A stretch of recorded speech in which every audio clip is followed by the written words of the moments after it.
Halo semuanya, kembali lagi bersama saya Vicky Ramaza dari KS Gadget. Kali ini kita akan membahas 5 alasan kenapa kalian yang masih galau harus beli PS5 ini. Sebelumnya KS Gadget sudah membeli PS5 ini dari bulan Desember 2020. Dan saya sendiri sudah menggunakan PS5 ini selama kurang lebih 2 bulan. Jadi berikut adalah 5 alasan menurut saya kenapa kalian harus beli konsol ini. Alasan pertama, game eksklusif. Mengutip dari Forbes, satu alasan utama kita untuk membeli PS5 dan melakukan upgrade dari PS4 yang sudah mulai menua itu adalah game eksklusif yang nantinya hanya bisa dimainkan di PS5, di mana game-game tersebut sudah dipadukan dengan teknologi baru dari controller PS5, yaitu haptic feedback dan adaptive trigger, yang nantinya akan kita bahas lebih detail di poin berikutnya. Nah, game-game apa saja sih? Game-game tersebut antara lain Demon's Souls,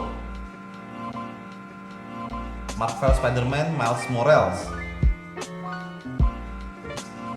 Sackboy: A Big Adventure, God of War yang kedua, dan Call of Duty Black Ops yang kedua.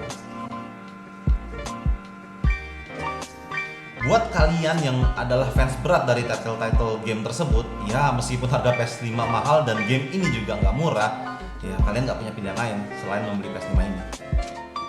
Alasan kedua, lebih murah ketimbang merakit PC.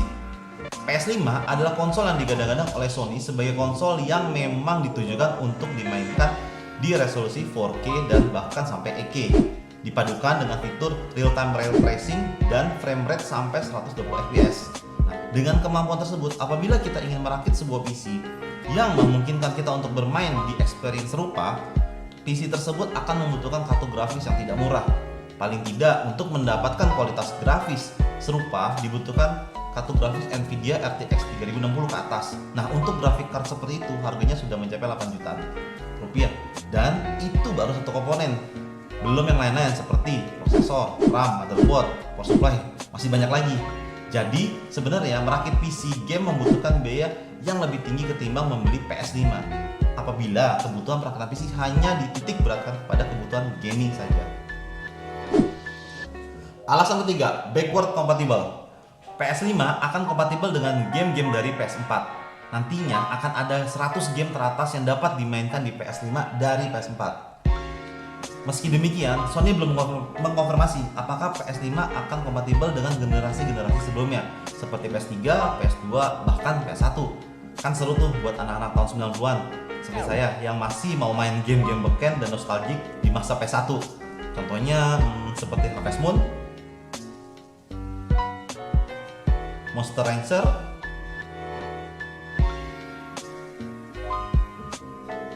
Winning Eleven, dan lain sebagainya. Kecuali kalian mau main game-game ini dari emulator di PC. Nah, pilihan terbaik buat kalian main adalah dengan membeli PS5 ini. Alasan keempat, ketersediaan suku cadang dan servis.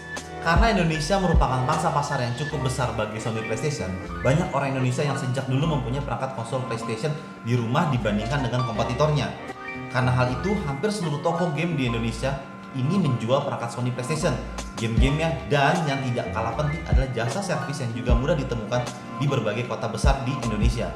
Jadi, kalian nggak perlu khawatir nih, apabila PS5 kalian rusak atau mau membeli aksesoris tambahan, atau buat yang nggak punya internet kencang di rumah untuk download game, bisa juga datang langsung ke toko game. Alasan kelima, controller canggih. Controller PS5 menggunakan haptic feedback untuk menggantikan versi stick getar sebelumnya, di mana haptic feedback ini memiliki feel yang sangat berbeda dibandingkan dengan stick getar PS4 dan versi-versi sebelumnya. Intensitas getar bisa disesuaikan dengan kondisi tertentu di setiap situasi di dalam game, dan dapat memungkinkan untuk getar itu sendiri disebarkan ke 3 titik di controller PS5 di bagian kiri, tengah, dan kanan. Selain daripada itu, ada fitur baru yang juga dimasukkan ke dalam controller PS5 yang disebut dengan adaptive trigger, yang memungkinkan tombol L2 dan R2 untuk berubah intensitas penekanan sesuai dengan situasi game yang sedang dimainkan. Nah, sebagai contoh, di game Fortnite, di mana ketika kita menembak di dalam game ini, itu tombol R2-nya itu berubah feel menjadi seolah kita menekan sebuah pelatuk dari senapan. Untuk lebih jelasnya, silakan tonton video kami sebelumnya terkait pembahasan PS5 di atas. Kedua fitur ini merupakan, menurut saya, adalah fitur yang benar-benar menarik di PS5 karena fitur-fitur ini benar-benar inovasi baru dan baru ada di PS5 ini. Untuk kompetitor seperti Xbox maupun Nintendo, mereka juga masih belum memiliki fitur serupa. Oke teman-teman, jadi ini 5 alasan kenapa kalian harus beli PS5. Mudah-mudahan video ini dapat memberikan kalian pencerahan buat yang masih galau membeli PS5 atau enggak. Apabila kalian suka dengan video kami, tolong berikan kami like dengan menekan tombol jempol ke atas. Apabila kalian tidak suka, silakan pencet tombol jempol ke bawah. Selain itu, jangan lupa subscribe ke channel kami dan tekan tombol lonceng biar kalian nggak ketinggalan video-video kami berikutnya. Kalaupun nggak mau subscribe juga tidak masalah. Kami sudah cukup senang kalian sudah mampir ke channel kami. Untuk itu, nama saya Vicky. Saya akan ketemu kalian di video kami berikutnya. Salam KS Gadget.